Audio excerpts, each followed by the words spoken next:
Hi, my name is Toni Rochelle, aka Pretty Toni. I'm a model, actor, as well as a TV host. And today I am here to introduce you to my new show. It's called Ascendings. And for those of you that don't know what that means rising to the top, that means thriving, that means overcoming the struggle. My reason for doing this show is to have a platform for people to understand that everyone has a struggle. Everyone has a story. And most of the time, we all feel alone. We all feel like nobody understands. Nobody's going through what I'm going through. But let me tell you, we all got a story. We all got a struggle. And that's what this platform is here for. So please, subscribe to my channel. Tell your friends, tell your family, tell your neighbors, tell everybody to watch this show. Watch my show, Ascendings, with Toni Rochelle. Another kid lost within the system, but what doesn't kill you make you more resilient. You went through the worst, but held on to your vision, cause you knew that one day you would keep ascending. Welcome to Ascending. I'm your girl, Toni Rochelle, aka Pretty Toni.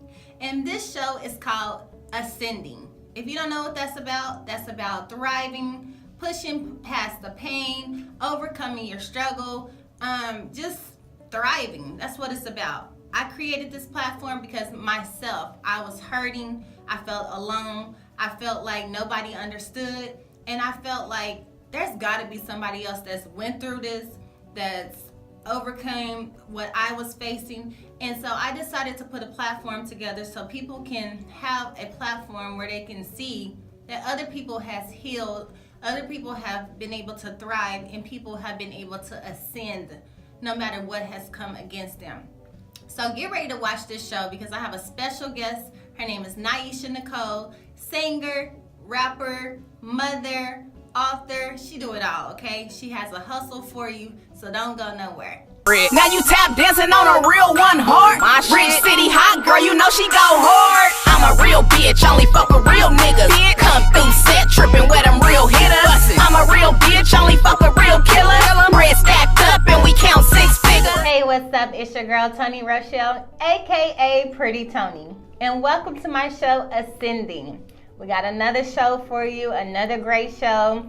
I have my girl right here, Nyesha Nicole. Hey. Singer, writer, mother, the list goes on. Yes. But I'm going to stop talking because I want her to tell us all about her struggle. So before we get into her, just for some of you guys that don't know what this show is about, this is a platform for healing, to help someone to keep thriving, to be able to push forward. This show is for people to just be able to relate to someone else's story. And I hope and pray that this show, this platform, is something that's dearly close to your heart as it is to mine. Because this platform is made for people to be able to know that you're not alone. So keep ascending. We're going to get right into it, and we want to know, what's your struggle? My struggle, I would say, for the most part, would always be getting money. Making sure that I have finances, making sure that my family is good. That's real. And I can say that goes back to, as far as I can remember, I would say maybe at about 13, 14 years old, I started realizing that there was a struggle and that I needed to help to provide and give and put groceries in the house, give my grandma money, my brother, whoever. So all my life, I just always been about getting some money. I understand that. I think we all can relate to that. Yeah. 13 though, that's a young age to have that big responsibility. Yeah, I've been working like summer jobs since I was like 12, 13, 14. So by 16, I had my first regular job after school because I got out at like 12 going to the half-day school. She a hustler. Hey, she's I've been making a check forever, you know. I love it. And I always knew when I got home with that money to give so much to my grandma, put some groceries in the house, give some to my brother, some to my mama, you know. So that's just really what the struggle has been about for me. I mean, a whole bunch of other stuff too. Yeah, we don't get into that. The main thing. Wow. Okay, we already going deep. I love it. So we're gonna start with this one. Should I read it? What have you witnessed that strengthened your faith in humanity? In humanity, meaning as in just in humans, like in mankind? Whatever you think it is to your heart, to your struggle. Have you witnessed that strengthen your faith in humanity? I'm trying to think like what would give me faith, because I've seen so much bad stuff, you know, that would break a normal person down. And that's exactly what that question is about. Yeah. How did you keep having faith? How did you keep ascending through some of the things that you've seen? I think maybe Or a what did part you of see? it is just like survival, you know, like survival of the fittest, you know, like I mean, in my life, I've seen a little bit of everything, you know, living in the hood. I've seen people get shot. Where you from? From Richmond. Yeah, so I've seen people get killed, you know, a lot of shootouts everywhere, people getting robbed. I done been robbed several times, Wow. you know, but you just keep going, you know, what else you gonna do? Yeah. And so, like, what's like one experience that you could really remember that was just really tough and you didn't know how you was gonna get out of it? I could say, like, when I was maybe like 10, the biggest thing that stands out for me in life is when our house got set on fire. You know, that's like a tragedy because you basically get put in a homeless state. When I was probably like 10, my mama had a boyfriend who was like abusive, and this night he just like took it to the max and decided he was gonna burn the house down.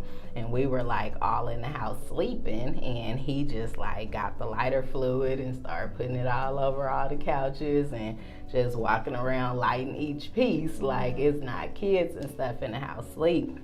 My mom woke us up and told us all to run out the house.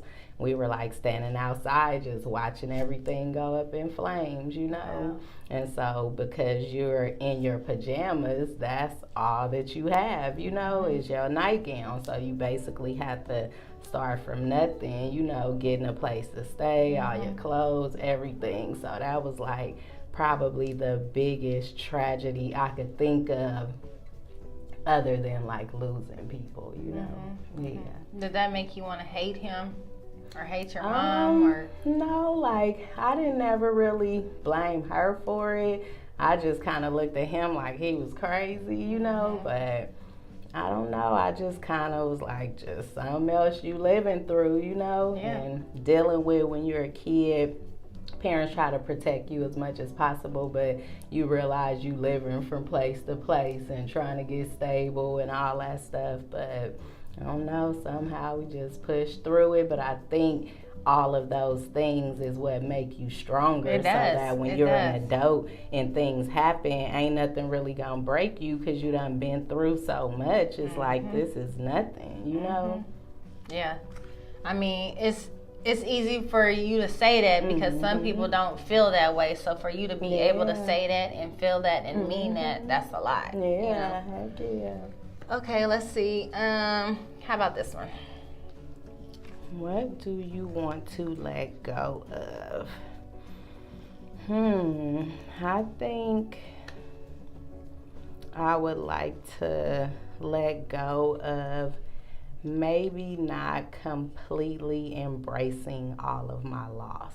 You know, how you wonder to a certain extent if you're just blocking everything off some kind of way, you know. So I think maybe at some point I would want to know that I'm completely like cool with, you know, what my situation is. And if you want to share, what are some of the losses that you had? Well, major losses? like when I was maybe about 19, I lost my grandma. That was like the first real like death I experienced in my family, and I've always lived with her like all my life. It was just me, my grandma, my mom, and my brother.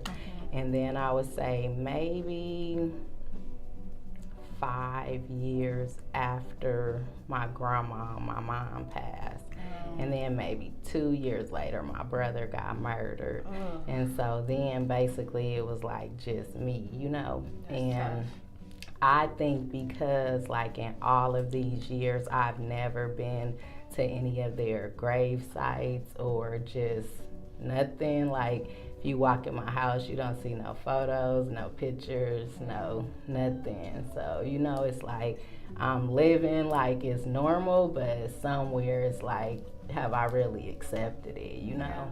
Yeah, that's hard. I'm sorry for that. Yeah. That's tough. That's your immediate family. Everybody, basically. Yeah, you know? that's a tough one.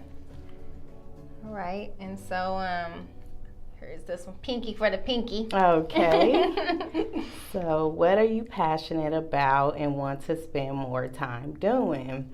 So, you know, I'm passionate about, I would say, creating. So creating music, writing poetry, books. Like, I just feel like I need to see more of what I can do. You know, like you just don't have the time to do it, and you just wonder, like, dang, what could I really do if I just put more into it? Right. And you are very talented, let me tell you. I haven't got through the whole book, but it's really, really nice. I know. So where does all that passion come from? I think the biggest part of it, I feel, is my zodiac, you know. What's your sign? I'm a Cancer. Okay. And I'm hecka into zodiac. So I started reading up on myself, and I found out we're just hecka driven, and we're like known to be like artists, and you find a lot of different Cancers. Like, I know 50 Cent is a Cancer. My son's a Cancer. Yeah, for real, okay. A lot of different people, though. So a piece of it, I think, is that, just the artistic part. But I don't know, it just comes so easy. It's like I know it's a gift.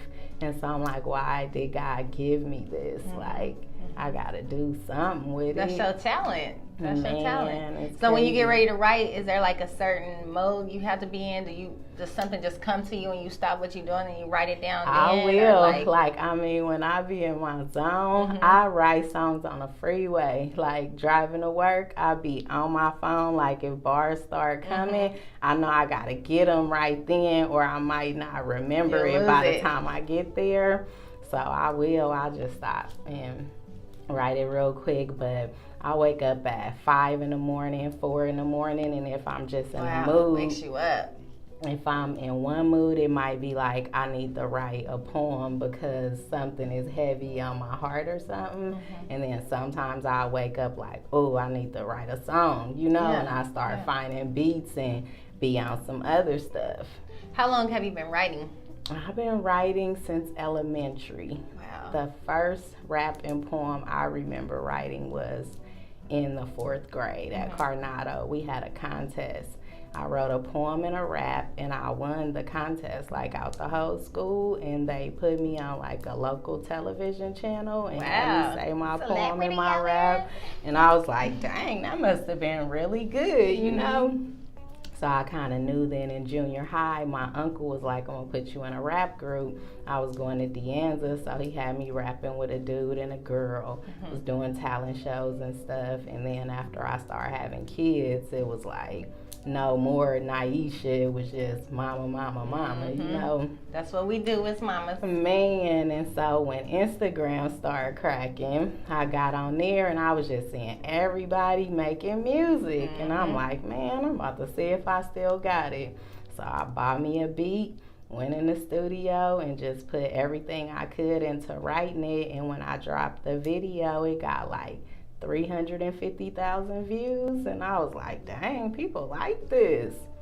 Love it. Yeah. I love it. That sounds like we're gonna Everybody's show that like, video on "Don't the stop." show too. We're gonna show the people that video because Yes. people need to know your talent. Okay. And why don't you also tell everyone where they can find your book? My book is actually on barnesandnobles.com now, unbelievably.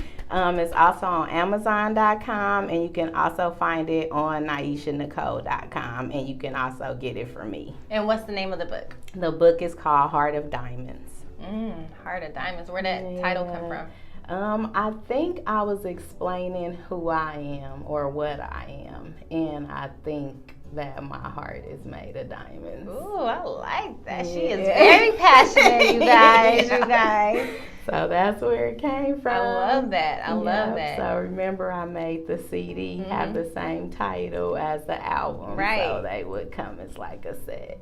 Did it come out at the same time? The CD, I actually had them printed earlier, but I've been trying to sell them as a set. I have a few songs on YouTube, but it's not like actually on a music outlet or anything like We that. got to get them outlets, iTunes, I know, Spotify, I'm something. gonna get on it. I manifest that for you. I Yes, manifest that for thank you.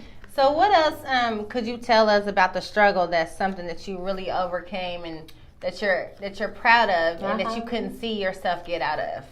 I would say getting mixed up like in the wrong crowds and starting to make bad decisions. Like as a kid, I've always been like a smart kid that's like a bookworm that always had a book with me, had A's and B's. And I would say when I made it to junior high, I went to Portland. So I kind of started hanging with the in crowd a little bit. That's a school? It's a middle school in Richmond. And so then I started going to Kennedy High School. And so then I really started hanging a little more. So by like the end of the 9th grade, I had like super bad grades because I was cutting class, you know, in the back in Kennedy Manor in the wash houses, hanging with everybody. And so by the time I made it to the 10th grade, they put all of us in the back at the half-day school. That's when they first made them. And so then I was like, dang, I'm really bad now, you know? And so something happened where we were going to be able to get a job or something, and I went to try and get it, and I didn't have the GPA. I needed a 2.0, and I didn't have it, and at that point I was kind of devastated. And so that's when I kind of started paying attention and trying to get back on my stuff, and then got back working and doing everything I was supposed to do. But I think really just going in and out of being on the wrong track and then jumping back on and trying to get on the right track.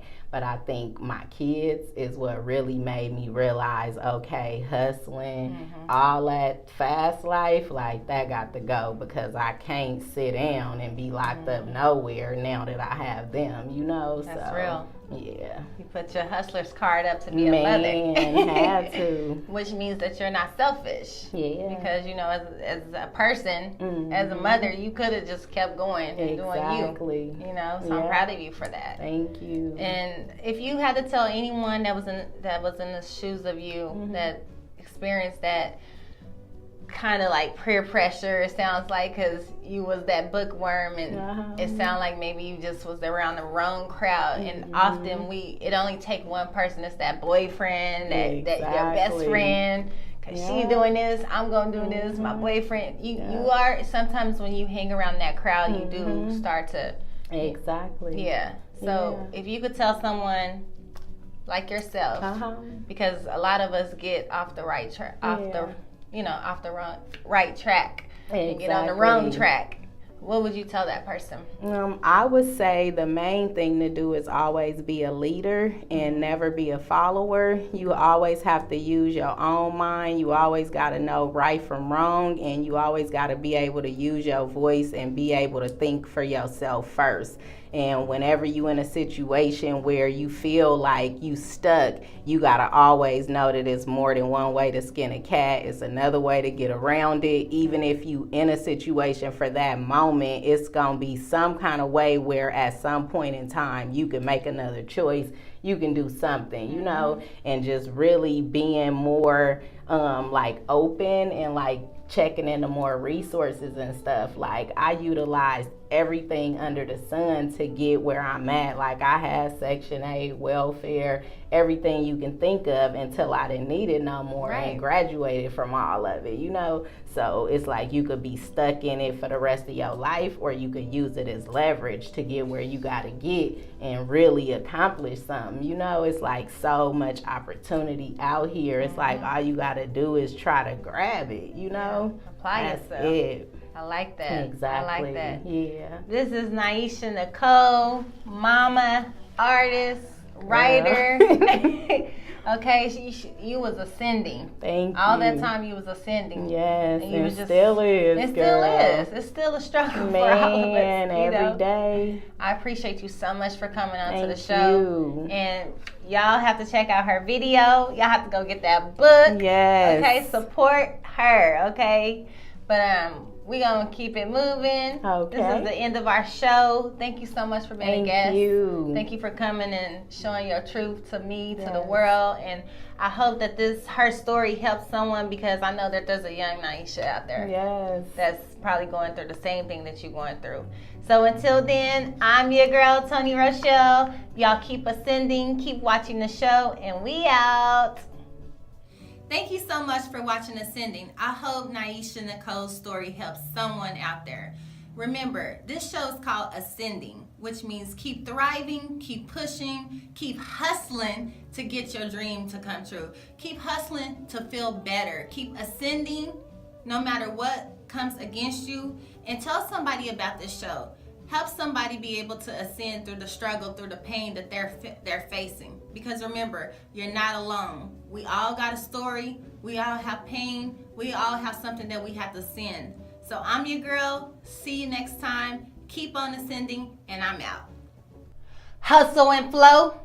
Hustle and flow. That's what I got in me. Hustling to get the game straight.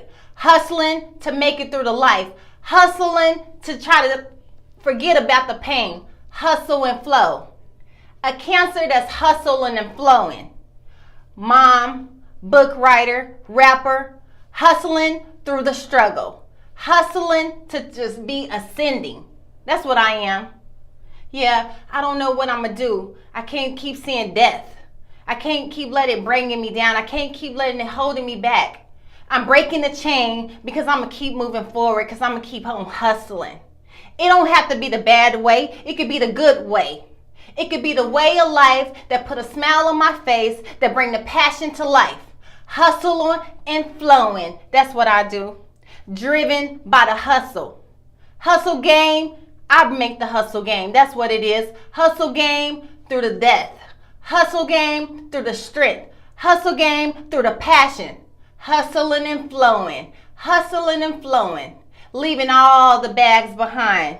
Leaving all the death behind. Leaving all the things that shouldn't be in my life behind me.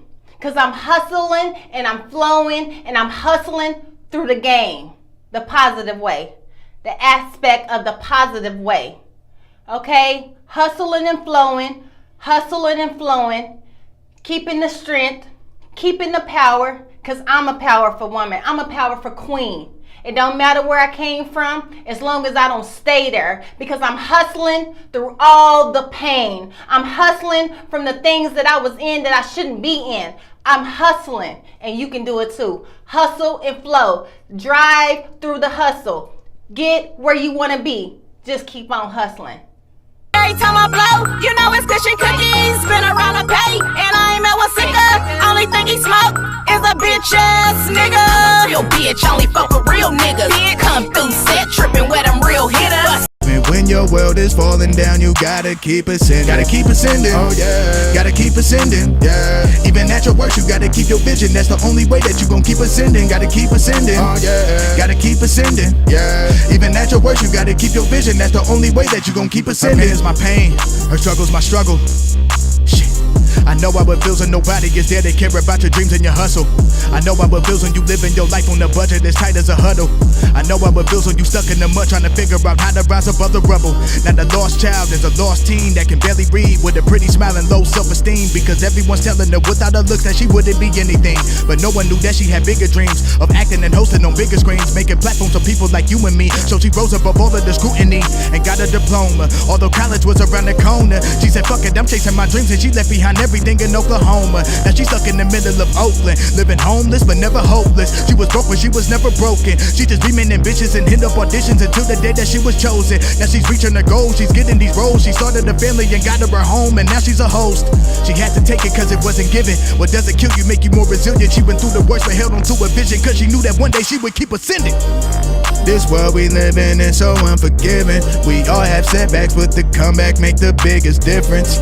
Yeah, what doesn't kill you, make you more resilient. So even when your world is falling down, you gotta keep ascending. Gotta keep ascending. Oh yeah, gotta keep ascending.